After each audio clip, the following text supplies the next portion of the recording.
Chennai came alive today at the 7th edition of the Diplomatic Premier League Futsal Tournament, hosted at Futsal, Urban Sports Hub.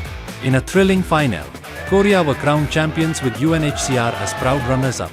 The moment of glory, Managing Director Mr. Jose Charles Martin presenting the awards to the winning and runner-up teams.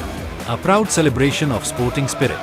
This year's tournament saw amazing teams from Japan, Thailand, Germany, Russia, Malaysia, Italy, Consulate Corps Diplomat, and Guidance Force, proving that sport truly unites nations. We were honored by the presence of the Minister P. Sekar Babu, Dr. Yashwanth Kumar, and Anup Kumar, whose support made this event unforgettable.